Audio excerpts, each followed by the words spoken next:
You are listening to the Global Psychosis Network. And it's not the Truman Show, it's the Trashy Show podcast. Here with Mike B. But we have even more reality than the Truman Show. That was supposed to be all real, but it was just a big story, right? I feel like my life's the Truman Show sometimes. That's why I say that.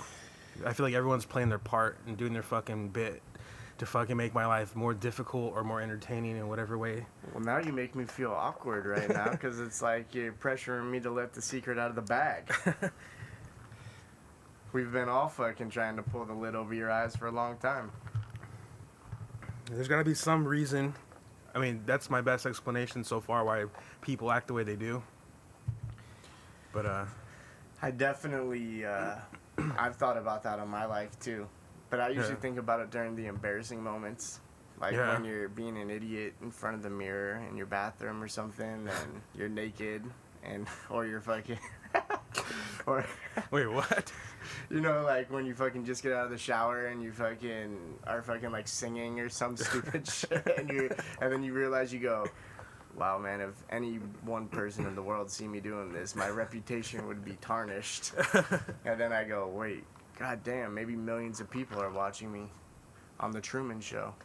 Ever since that damn movie came out, every time I'm in an awkward moment, that's all I think about. That movie, Fight Club, and fucking Matrix are one of those movies that are those are like grouped together of movies that completely shifted and altered my way of thinking on a lot of topics. Oh yeah? How so in Fight Club? That you might be crazy and fucking be living two alternate realities? It didn't really relate to me like that, but more just like, I don't know, I guess I never seen a movie that told a story that way. Like, when they fucking flipped it on you, like, hey, that's the same person. I was just completely dumbfounded by that. And for me, like, completely inspired me to fucking write something that's off the wall like that. Whereas everything else had this conventional and they lived happily ever after type of story. Right. I mean, up to that point from stuff I've seen. But that movie, to me, was just, like, just bizarre. You know, it just inspired me musically, inspired me in a lot of ways. Yeah, that movie made me want to fight all my friends. And then fucking have beers with them after, and I definitely wanted to start a fight club too. I remember kids around the area all had their little wannabe fight clubs. Even not necessarily me, or I was gonna say we did, but I remember this cat I know, Jeff. I don't know if you remember. If anyone out there even remembers my boy Jeff Soley. You probably don't remember. I heard the name. But numerous times. We back when he was around and hanging out, we used to have these parties at his pad. His mom was one of those cool moms that let us curse and drink at his house and be idiots at his house. And so, excuse me, what he used to do is he would have these people from the neighborhood come to his backyard, and he would have actual fight clubs, and some of them would be like little, we're in middle school and high school here, so some of them would be like young kids that were his neighbors, like... Wait, so they were striking each other, or...? Yeah, but they have boxing gloves. Oh, okay. So it wasn't bare knuckle. So, but I was there maybe one or two times, and it was pretty funny. But it was usually little kids beating each other up that made their entertainment. But what happened was, those were like the funniest moments, but some of the older cats would come around and other kids would fucking want to fight, and things would get serious, and fools would fucking start boxing, and like I seen some crazy shit happen in that backyard via the fight club that was all supposed to be a friendly encounter. Ended up being very vicious, and later on ended up in bare knuckle fighting is later on at parties in high school that were... Yeah, get their payback, get their revenge from 8th grade and shit. Exactly. So, that's what Fight Club did for me, and I remember seeing kids down at Sunny Glen sparking up little circles and having bare-fisted fight clubs with each other, but it was always pretty weak. People would get 2 or 3 good blows in, and then it would be over.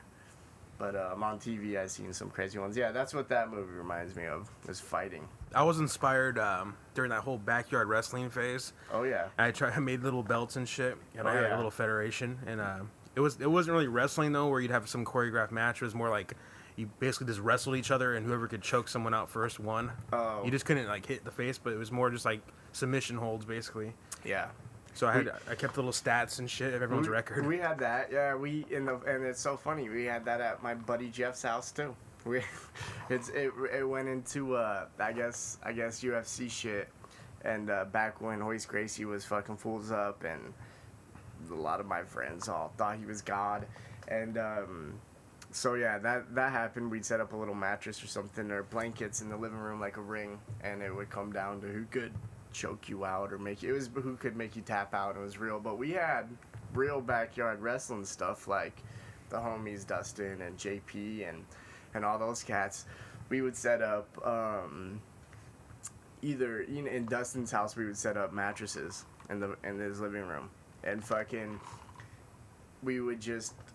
It wasn't ever choreographed or anything. It was like wrestling where we would let the other person do something. It was kind of like you would just come at the other guy, and whoever threw a kick first to the gut meant like you were setting up to have the guy bend over into a power bomb or pile driver position. And we did some vicious, cool stuff. Even different times at different people's houses, we would have ladder matches and fun shit like that where sometimes one of the parents would come out and start freaking out and yelling because we'd be doing what looked like real shit. And sometimes we got hurt, but that backyard wrestling was legit. I loved it. I still love it because they still have it around. They have companies now that like Necro Butcher wrestles in. I don't know if you know who he is. Yeah. He's becoming one of the icons of hardcore wrestling, but that guy's a lunatic. He probably gets paid like what, $20 to break his fucking ribs and shit. Maybe, yeah. I mean, XPW's hired him, ROH has hired, CZW hires him a lot.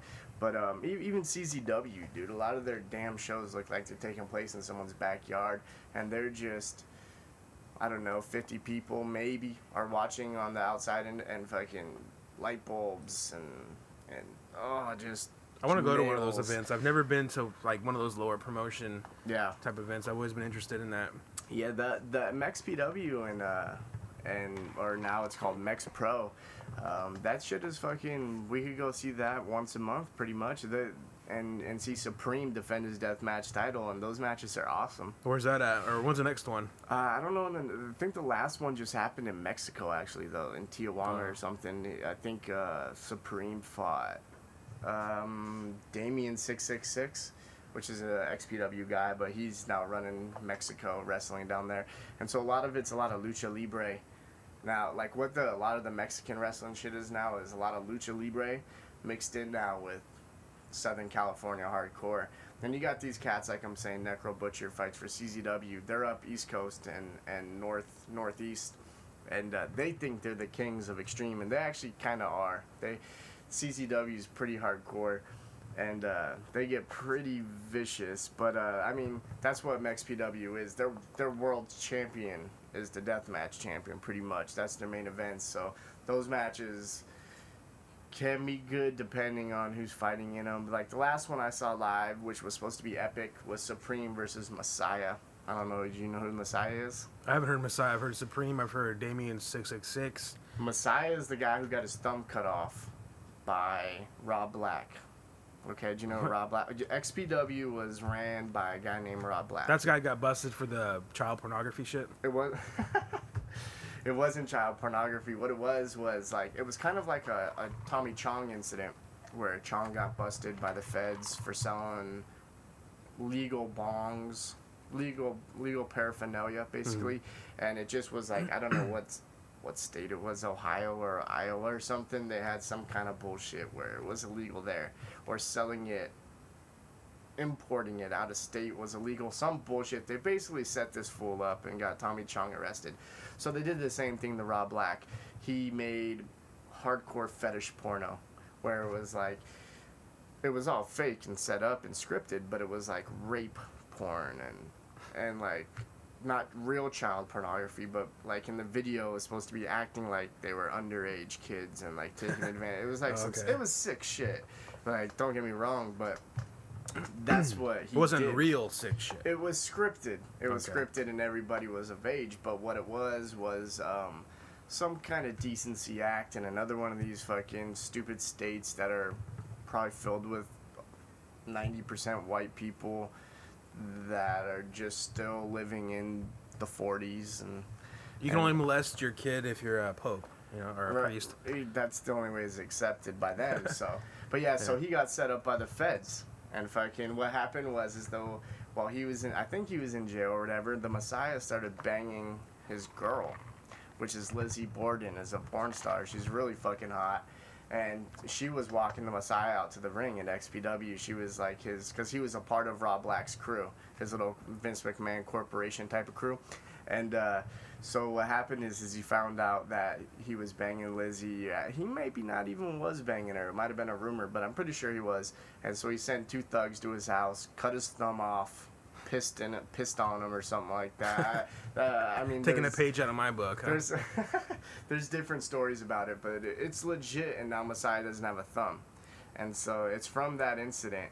And he's been fighting for CZW and up north and on the east. I think he's from Pennsylvania originally or somewhere around there. But anyways, he fought Supreme in the last one I went to see live, and it was like the Messiah had some of the best death matches in XPW history. So did Supreme, and so it was like something I was looking forward to for months when I heard about this. So I went and saw it, and it ended up being very generic. Just bang, bang, bang, bang. They had tables set up around the whole ring in little rat trap pits, and they hit each side of the ring like fucking mathematically, just bink, bink, bink, rat trap pit, light bulb pit, throw him in the ring, slam him on some fucking thumbtacks, pin him, end the match.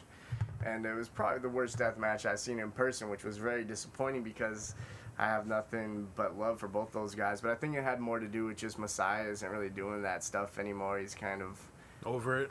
Kind of not, yeah. You get smashed in the face with a brick a couple times and you get tired of it, you know? Yeah.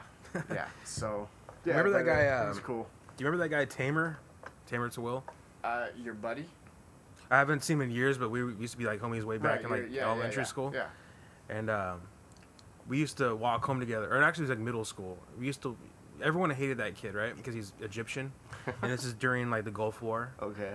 And basically, we used to walk home together because we live in the same area. So what we used to do is, because I knew people didn't like him, we would walk together and we'd go to like a busy intersection where there's cars going by, a lot of adults driving and shit. And I would pretend to hit him in the face, and then he would fall to the ground. And we do this shit like right when there's like traffic stopped at a fucking standstill because of a red light. Yeah. And fucking we used to do this shit all the time. I'd fucking punch him, he'd fall to the ground, and then I'd just start pretending to hit him on the ground. Yeah. And then fucking some concerned parent would pull the car over, jump out and run over there. Yeah. And fucking like, what are you doing? What are you doing? And then fucking we just get up, or he'd get up and he'd just start laughing. We both just start cracking up, and they'd fucking get pissed off at us and shit. One of the times we did that though, fucking there's some like, you know, redneck white guy in a fucking like raised truck or some shit, and I did that like perfect timing, like as soon as he's like a house away, punched him, the guy fell to, you know, Tamra falls to the ground, and that fucking guy honks and goes, yeah, gives me a thumbs up and shit. Wow, teenage mischief at its best, man. The good old days. So when I think of like I think that's kind of like how it pioneered into the Backyard Wrestling Federation that I created and shit. And yeah. That's what inspired it in a way. It's like, hey, I kind of like this fake fucking choreographed fighting in a way. Sure. Or maybe I was inspired because I watched fucking WrestleMania way back when I was like younger than that. But yeah, to me, that whole fucking just the act of charading people was fucking entertaining to me. Sure, that's just another form of acting. Did you ever do the thing where they hyperventilate and they hold their breath and you push them against the wall until they faint?